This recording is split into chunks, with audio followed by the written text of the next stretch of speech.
नमस्कार दोस्तों, स्वागत है आपका हमारे चैनल में एक बार फिर से। आज हम बात करने जा रहे हैं दुनिया के सबसे बड़े झील जैसे सागर कैस्पियन सागर के बारे में, जिसे आप दुनिया का सबसे बड़ा लैंड लॉक्ड सी भी कहते हैं। इन दोनों संकट के दौर से गुजर रहा है। वैज्ञानिक चेतावनी दे रहे हैं कि अगर यही हाल रहा तो सागर धीरे धीरे सिकुड़कर मानचित्र से लगभग गायब ही हो सकता है। जी हाँ दोस्तों, हाल ही में रिपोर्ट आई है कि पिछले 5 साल में इसका जल स्तर करीब 3 फीट नीचे चला गया है और यह सिर्फ शुरुआत है। आज की इस पूरी रिपोर्ट में हम आपको बताएंगे कि यह गिरावट क्यों हो रही है, कौन से देश और लोग इससे प्रभावित हो रहे हैं, वैज्ञानिक भविष्य में क्या आशंका जता रहे हैं, पर्यावरण, अर्थव्यवस्था और राजनीति पर इसके क्या असर होंगे और आखिर दुनिया इसे रोकने के लिए क्या कर सकती है। तो चलिए दोस्तों, शुरू करते हैं इस गहरी और रोमांचक पड़ताल को। सबसे पहले हम कैस्पियन सागर के बारे में जानते हैं। यह दुनिया का सबसे बड़ा बंद समुद्र है, जिसका क्षेत्रफल लगभग 3,71,000 वर्ग किलोमीटर का है। यह 5 देशों से घिरा हुआ है: रूस, कजाकिस्तान, तुर्कमेनिस्तान, ईरान और अजरबैजान।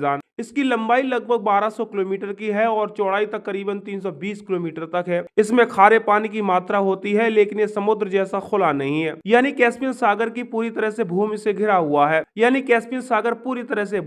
हुआ है और इसका पानी बाहर समुद्र तक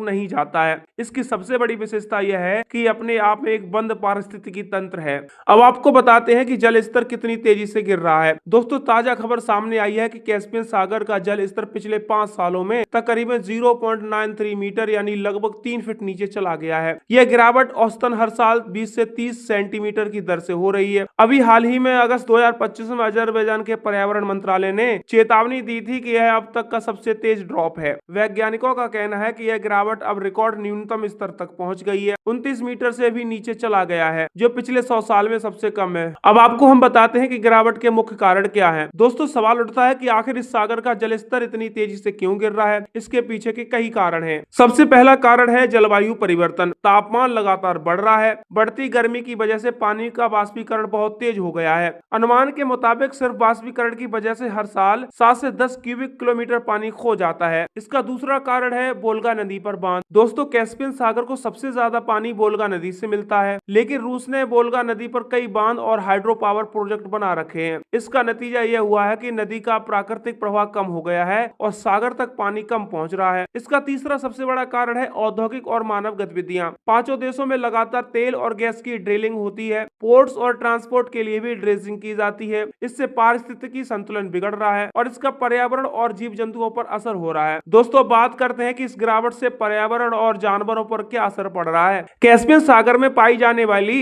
स्टेजन मछली, जिससे कैवियार बनता है, वो अब खतरे में है। वैज्ञानिक रिपोर्ट्स कहती है कि स्टेजन के क्षेत्र का लगभग 45% हिस्सा खत्म हो चुका है। इसी तरह कैस्पियन सील्स, जिनकी आबादी पहले लाखों में थी, अब घटकर केवल कुछ हजार रह गई है। सील्स के ब्रीडिंग ग्राउंड्स पानी सूखने से खत्म हो रहे हैं। इसका मतलब यह हुआ कि अगर गिरावट यूं ही जारी रही तो कैस्पियन सागर की अनोखी जैव विविधता पूरी तरह खतरे में आ जाएगी और इसका अर्थव्यवस्था पर असर पड़ेगा। कैस्पियन सागर तेल और गैस की खोज और ट्रांसपोर्ट के लिए बहुत अहम है। यहाँ से कई पाइपलाइंस और पोर्ट्स चलते हैं। लेकिन दोस्तों, जैसे जैसे जल स्तर गिरा है, जहाजों के लिए नेविगेशन मुश्किल हो रहा है। अजरबैजान ने साफ कहा है कि कई पोर्ट्स पर जहाज अब आसानी से डॉक नहीं कर पा रहे हैं। ड्रेजिंग पर करोड़ों डॉलर खर्च करना पड़ रहा है। यानी इसका असर न सिर्फ पर्यावरण बल्कि व्यापार और देशों की अर्थव्यवस्था पर सीधा पड़ रहा है। दोस्तों, कैस्पियन सागर सिर्फ एक प्राकृतिक झील नहीं है, बल्कि यह 5 देशों की सीमाओं से जुड़ा हुआ है। यहाँ तेल और गैस के भंडार हैं, फिशिंग इंडस्ट्री है और पोर्ट्स और इंटरनेशनल ट्रेड भी होता है। अगर जल स्तर गिरता गया तो देशों के बीच सीमा विवाद और बढ़ सकते हैं। कौन सा हिस्सा किसका है, संसाधनों पर किसका अधिकार है, इन सब पर तनाव और गहरा सकता है। अब आपको बताते हैं कि भविष्य की आशंका और वैज्ञानिक क्या कहते हैं। दोस्तों, अब सबसे बड़ा सवाल यह है, क्या सागर वाकई गायब हो सकता है। वैज्ञानिक अनुमान बताते हैं कि अगर ग्लोबल वार्मिंग 2 डिग्री सेंटीग्रेड तक रही तो भी कैस्पियन सागर का जल स्तर 5 से 10 मीटर तक गिर सकता है। अगर हालात बदतर हुए तो यह गिरावट 21 मीटर तक जा सकती है, यानी 60 फीट तक पानी नीचे चला जाएगा।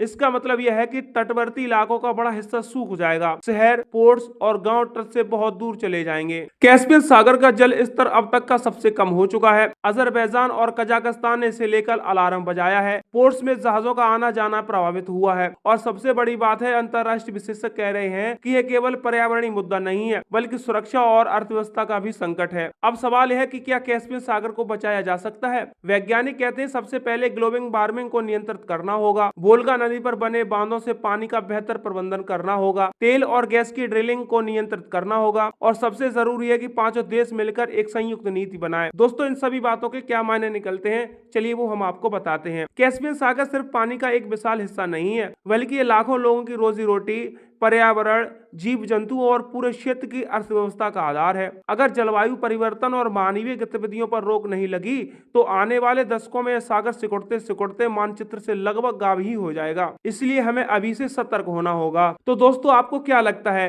क्या दुनिया समय रहते इसे बचा पाएगी या यह भी अराल सागर की तरह एक दुखद कहानी बन जाएगा? हमें कमेंट में अपनी राय जरूर बताइएगा।